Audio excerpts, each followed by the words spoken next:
It is now my great honor to introduce to you our keynote speaker. Prof.András Kovács was born in Budapest in 1947. He is the son of Holocaust survivors. As a young man in the 1970s, he participated in the democratic opposition underground movement, which resulted in his dismissal from official institutions and ban on employment. In 1980, in response to international pressure, he was allowed to get a passport and spend time in the West, teaching at German universities and the University of Twente in the Netherlands. In the mid-1980s, when Hungary underwent systematic changes, he returned to his homeland and was ultimately rehabilitated. His research area focused on prejudice in general, particularly antisemitism and Jewish identity. Using his unique method of comparing the long-term results of these phenomena, his research provides a rare perspective of recent history. He became a lecturer of Nationalism Studies program of the Central European University and the academic director of the university's Jewish Study program. Since 2006, he has been the Director of Sciences at the Academy of Sciences, and since 2008, he has been the professor at the Central European University. In 2013, he was awarded the Széchenyi Prize in recognition of decades of teaching and research in the field of post-war Hungarian Jewish social history and the sociology of minority identities. Alongside his academic achievements, Professor Kovács has been involved in various Jewish history studies and is a contributing editor in the Hungarian Jewish periodical called Shabbat. Today he returns to the Netherlands to share with us his keynote address titled Painful Beginnings, the Reconstruction of Jewish Communities in Central and Eastern Europe After the Holocaust. We are privileged to hear his insights on the challenges and resilience of rebuilding in the aftermath of unimaginable loss. Professor Kovács, welcome.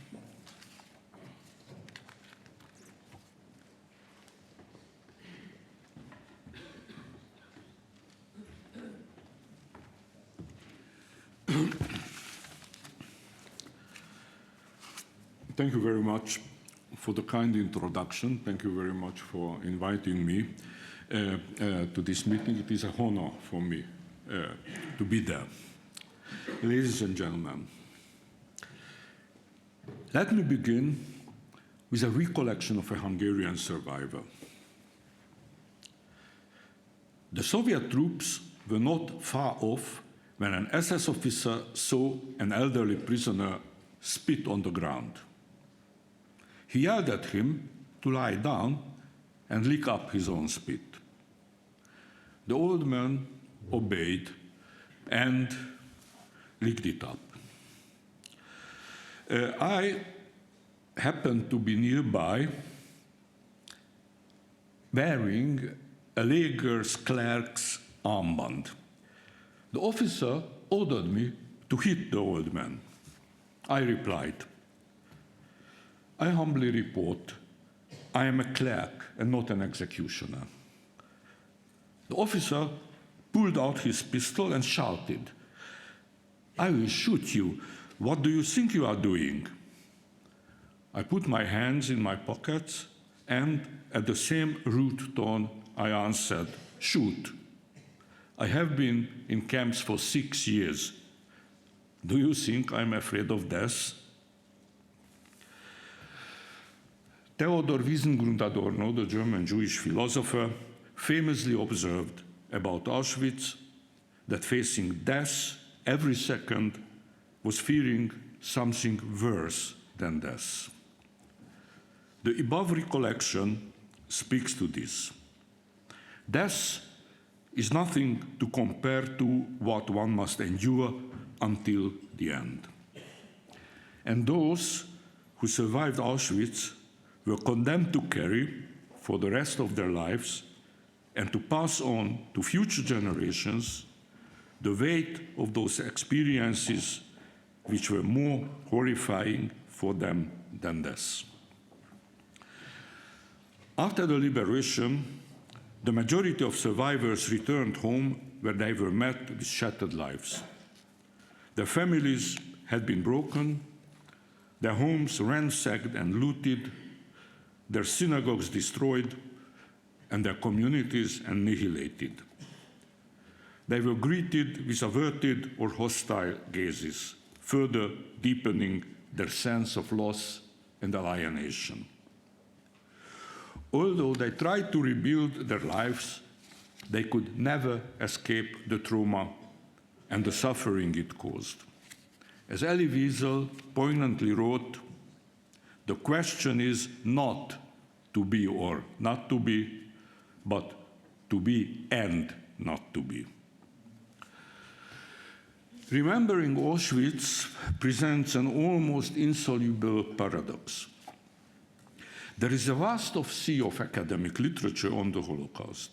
Yet, in his memoirs, one of the most important Holocaust historians, Roel Hilberg, cited Claude Lanzmann with deep self-reflection. The artist usurps the actuality, substituting the text for a reality that is fast fading. The words take the place of the past. These words, rather than the events themselves, will be remembered.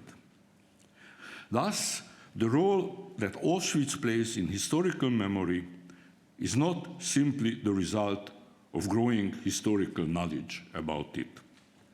Our understanding of the lived reality of Auschwitz is derived exclusively from the accounts of those who survived it and were actually aware that the experiences they endured constituted a reality fundamentally inaccessible and unlivable to those who had not themselves endured it.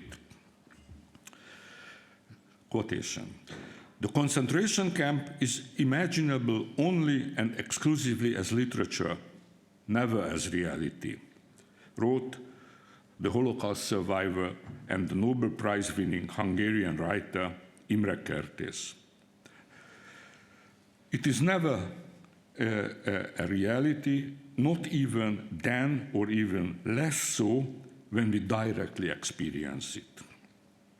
The works of Jean Emery, Primo Levi, Elie Wiesel, Tadeusz Borowski, Imre Kertész, and others succeeded in transmitting the sufferings that survivors carried for the rest of their lives by transforming the reality into words we can grasp. Yet, it is not they who must grapple with this paradox, but their children, their grandchildren, and all future generations who commemorate something unimaginable for them, something that defies normal understanding today. I'm aware that this lecture cannot resolve the paradox.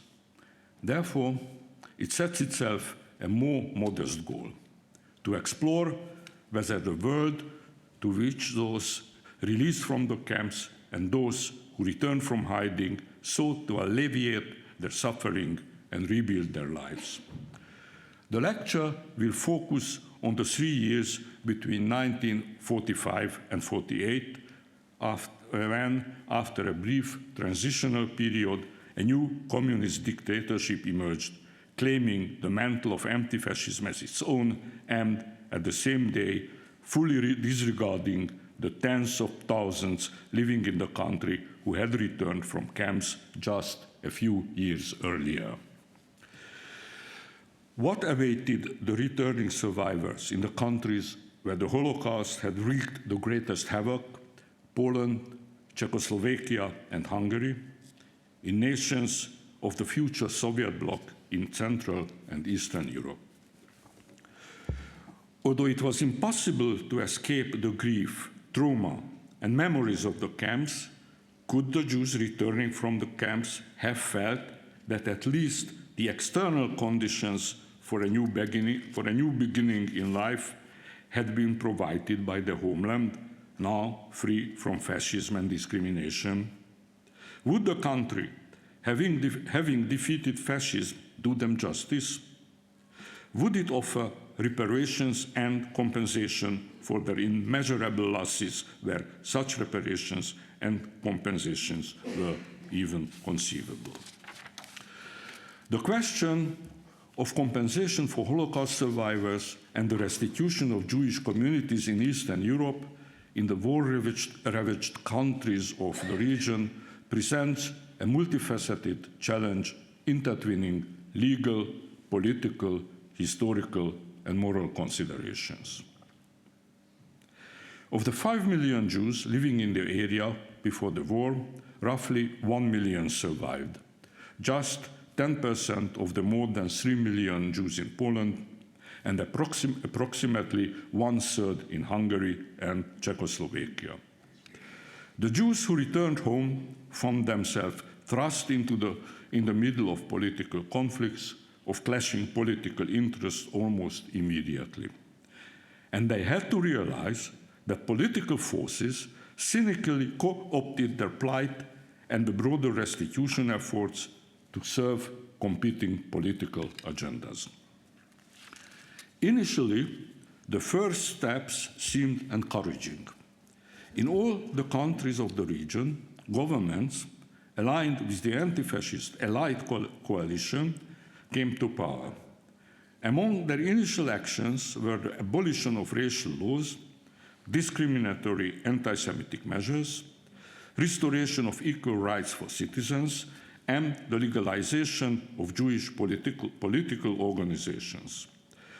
Pre-war Jewish parties in Poland, Zionist organizations in Hungary and Czechoslovakia, and other Jewish institutions were allowed to resume activity. Moreover, all 3 Central European countries issued political declarations, laws, and government decrees aimed at the restitution of communal and personal property. However, what followed quickly cast doubt on whether Jews returning from the camps could ever truly expect to be welcomed as equal members of the society. The realities they faced left them wondering if the promises of equality, restitution would ever be fully realized. Early signs emerged that the so-called democratic coalitions in power were willing to subordinate the demands of the surviving Jewish community, justice, reparation, and reconstruction, to their own political interests. For Holocaust survivors and their heirs, post-war laws in all the countries in question ostensibly provided for compensation and restitution of lost and expropriated property, as well as the recovery of communal property and property without heirs to support the rebuilding of Jewish communities. However, while these provisions were declared in legal terms, they were rarely implemented in practice and often remained unfulfilled. Edvard Beneš, the head of the Czech government in exile, had already concluded during the war that full reparation of the persecuted in the war-torn country would be impossible. He openly stated that if there were a conflict between national interests and those of the Jews, the national interests should take priority. And indeed, survivors and Jewish communities soon faced the harsh reality of systemic neglect and bureaucratic resistance as the actions of officials often failed to align with the newly enacted laws. They had to realize that their legitimate expectations were ignored in favor of broader national priorities aimed at creating a stable post-war system and satisfying influential segments of society. A few examples. In Czechoslovakia, the issue was particularly acute in Slovakia, but a significant amount of formerly Jewish-owned land had been redistributed to poor Slovak peasants. Restitution was rejected by nearly all political forces, spanning the spectrum from the far right to the Communist Party. A major conflict also arose over the heirless property accumulated in the Theresienstadt concentration camp, which had belonged to Jews murdered there. This property, valued at approximately 1 billion Czech kron, was claimed by Jewish organizations seeking to use it for the reconstruction of the Jewish community. However, the government dismissed these claims, declaring that the property belonged to the state and would be used to reconstruct the republic. The most serious consequence, however, was the package of laws known as the Beneš decrees. These presidential decrees addressed the status of ethnic Germans and Hungarians, the two largest ethnic minorities in post-war Slovakia. The decrees treated German and Hungarian citizens as collectively guilty for the wartime actions of the Hungarian and German governments, stripping them of their Czechoslovak citizenship and property. This applied to nearly all ethnic Germans and Hungarians, including some whose ancestors had lived in the territory of Czechoslovakia for centuries. Individuals deemed nationally unreliable were placed under so-called national administration, which effectively transferred their properties to the state. This designation included those who declared German or Hungarian nationality in the census of 1929, a criteria that applied to many Jews in Bohemia, Moravia, and Slovakia, and in other parts of the region, of the country. The decrees deprived them of Czechoslovak citizenship and excluded them from restitution rights. Although the legislature in 1946, following the first democratic elections, eased the earlier restrictions and allowed surviving Jews to apply for restoration of their citizenship and to the return of their property, these applications were frequently rejected. It is estimated that between 2,000 and 3,000 Jewish survivors in Bohemia and Moravia and over 10,000 in Slovakia were denied citizenship in the associated rights. A particularly shocking example for this injustice is the case of Dr. Ungerová, a physician who escaped to England during the war. While in England, she volunteered at a hospital for Czechoslovak soldiers. After the war, she returned to Czechoslovakia and volunteered to combat the typhus epidemic in the Terezin concentration camp. Despite her efforts, her application for Czechoslovak citizenship was unanimously rejected by the relevant committee in Prague. The reasoning was that her mother tongue was German, and she and her parents were classified as Germans of Jewish faith in the census 1929. The committee argued that, for this reason, she couldn't maintain positive ties to the Czech nation. Devastated by this decision, Dr. Ungerová took her own life. At the end of the war, all Jewish property in Poland that had not been destroyed fell into the hands of non-Jews. There is one estimate which suggests that 2.5 million people in villages and small towns took possession of these properties. Although post-war laws provided for fair restitution, some representatives of the democratic political parties returning from exile in the West considered these laws harmful and unenforceable. They argued that the distribution of Jewish property had actually brought positive changes to Polish society. the appropriation of Jewish property had elevated previously impoverished social classes, creating a new property-owning class that would now replace the Jews in society. Reversing this transformation was viewed as undesirable and impossible. The renowned Polish historian Jan Gross quotes a foreign policy expert in the Polish government in exile who warned, "Should the Jews attempt to return en masse, people would not perceive it as a restoration, but as an invasion, and they would resist even by physical means." End of quote. Tragically, this prediction proved accurate. After the war, anti-Jewish pogroms erupted in several rural settlements in Poland, the most infamous occurring in Kielce.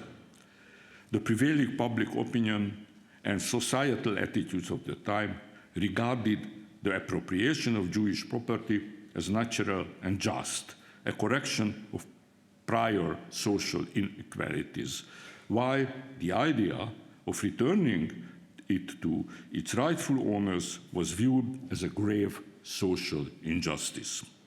Legislation aimed at restitution proved largely ineffective, particularly at the local bureaucratic level, because officials often prioritized the majority's sense of justice over the rule of law.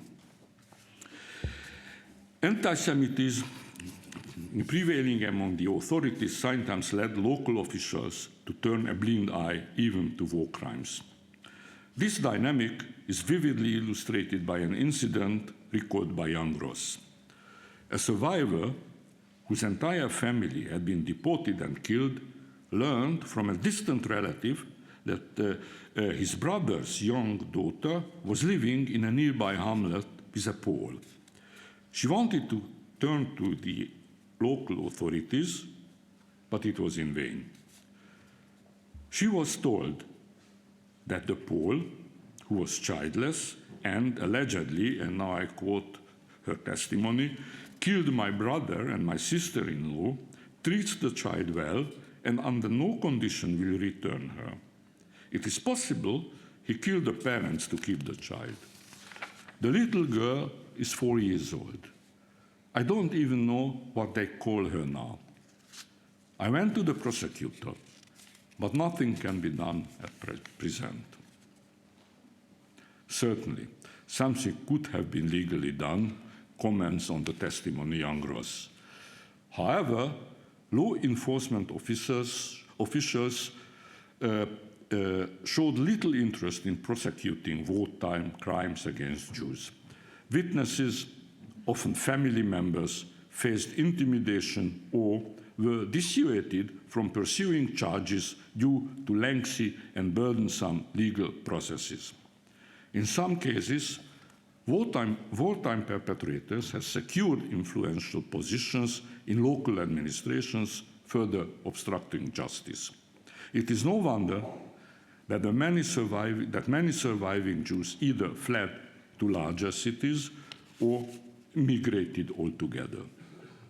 This exodus made it even more easy for the local officials to ignore restitution claims, classifying Jewish property as abandoned and redistribute these assets for non-Jewish purposes.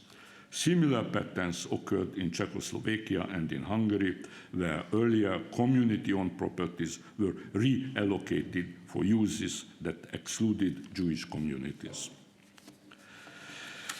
Hungary had the largest number of Jewish Holocaust survivors, between 200,000 to 250,000, largely due to the fact that after the deportation of rural Jews, the systematic deportation of Jews from Budapest was not carried out. According to a 1938 valuation, the property owned by Hungarian Jews amounted at that time at least $1.6 billion, which was a very, very high amount.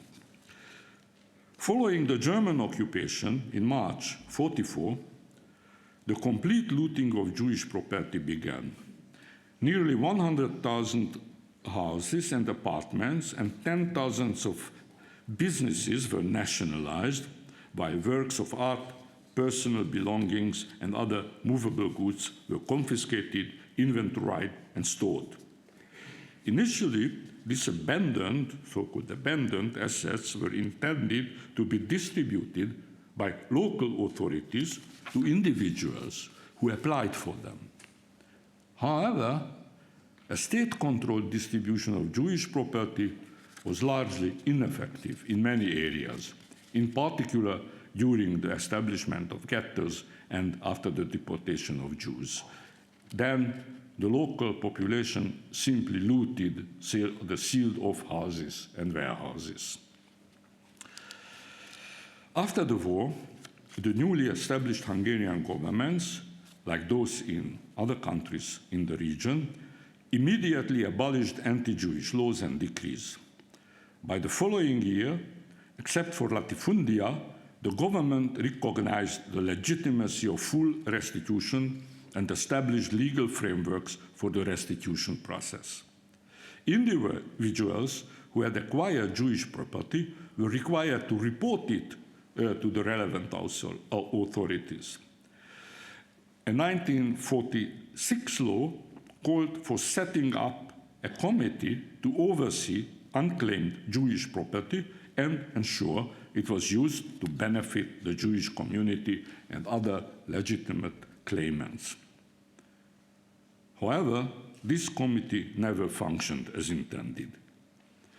It received only a very small fraction of the property to which it was entitled, and the whole committee was disbanded a few years later after the Communist Party came to power. Much of the unclaimed Jewish property that had already been placed under the authority of the Government Commissariat for Abandoned Property, a state agency established, this was a state agency established in 1945.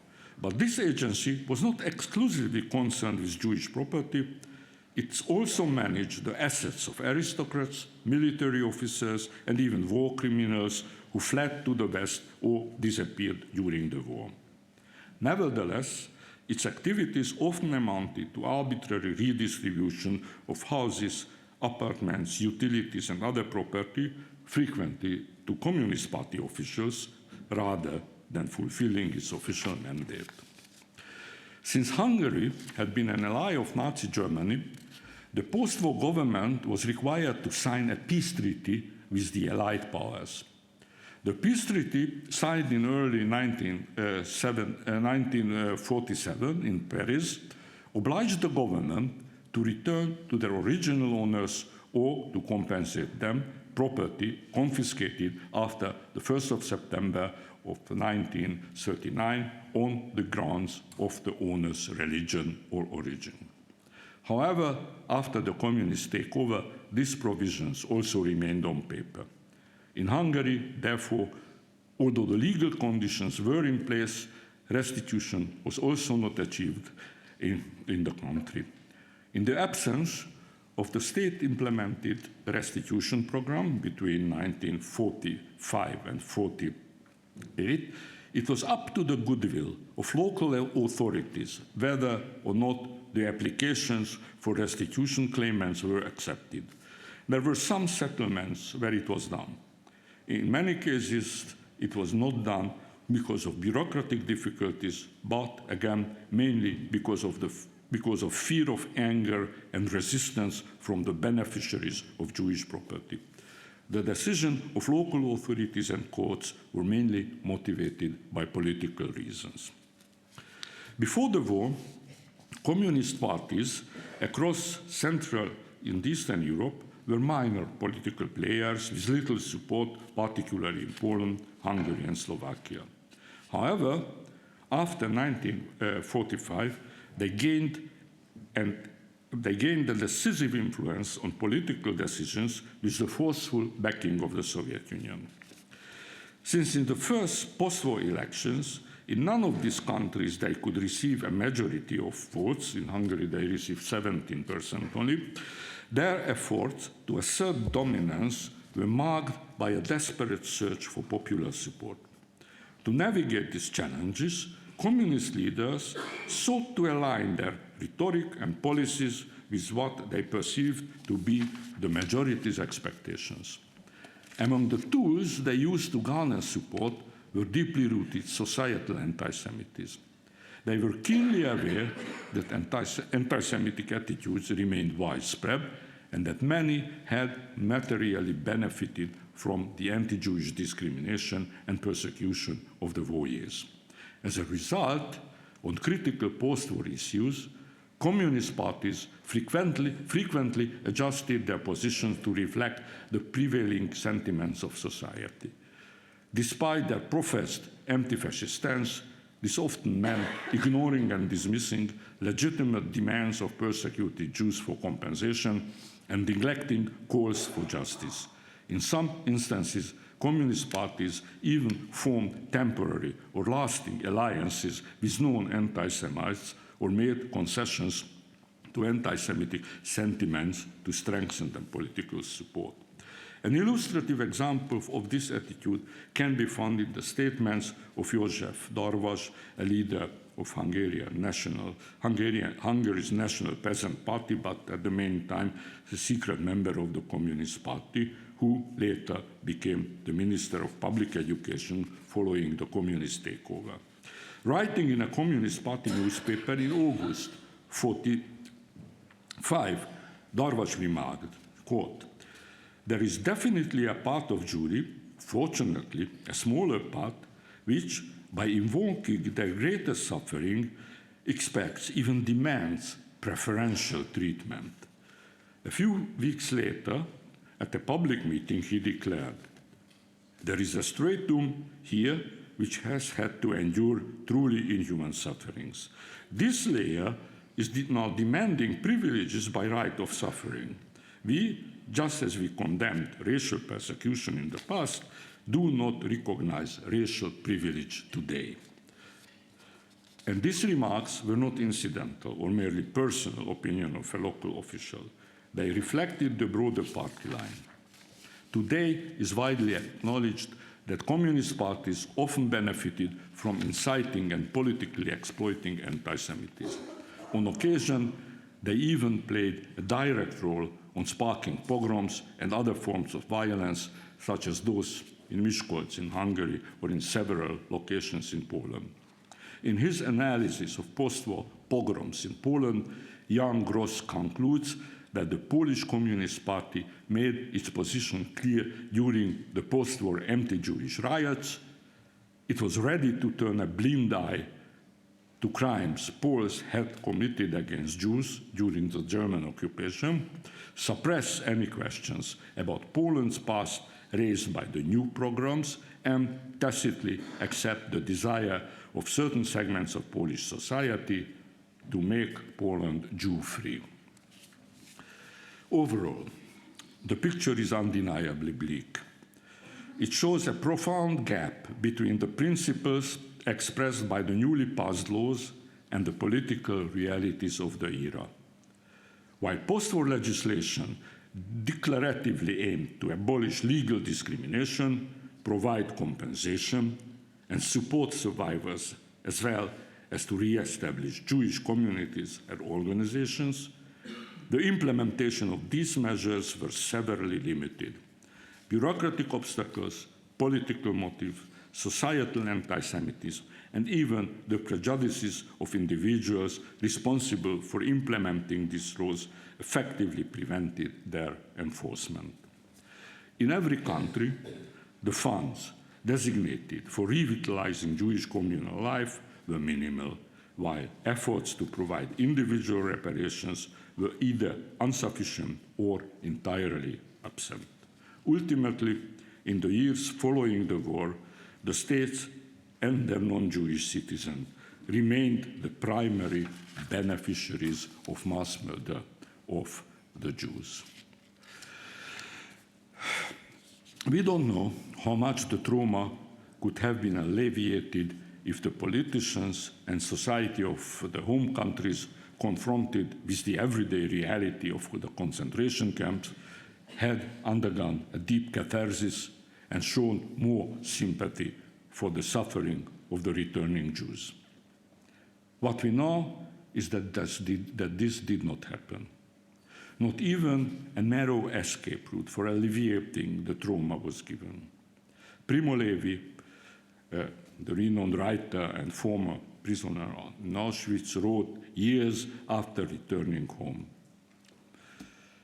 Now everything has dissolved into chaos. I find myself in a gray, foggy void. I understand what this reality represents, something I have always known deep down. I am back in the camp again, and nothing outside the camp holds any truth. For another survivor, Jean Emery, being Jewish meant carrying the indelible mark of the past tragedy. He wrote, "On my left forearm, I bear the Auschwitz number, which can be read faster than the 5 books of Moses or the Talmud, yet it provides a more accurate explanation." Elie Wiesel, in his haunting brevity, summed up this shared experience. After Auschwitz, everything leads us back to Auschwitz. Levi, Amery, Borowski eventually succumbed to the weight of their memories. All of them took their own lives after years of Auschwitz. Yet, Amery left a powerful message for us, for the future generations. It is certainly true that moral indignation cannot hold its ground against the silent, erosive, and transformative effects of time.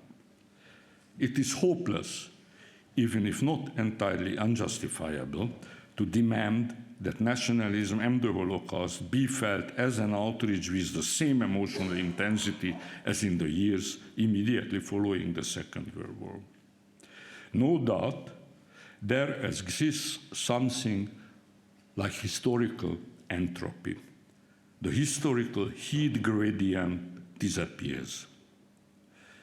But in viewing historical processes, we should not foster this entropy. On the contrary, we should resist it with all our power. Today, as Jews have once again become targets of hatred and victims of terror across the world, Amery's warning is as urgent as ever. Combating historical entropy, the gradual fading of memory, remains critical. The awareness of collective commitment to remembrance, this is what brought us here today. So if I look around, then I see that the room is crowded. And this fills me with confidence.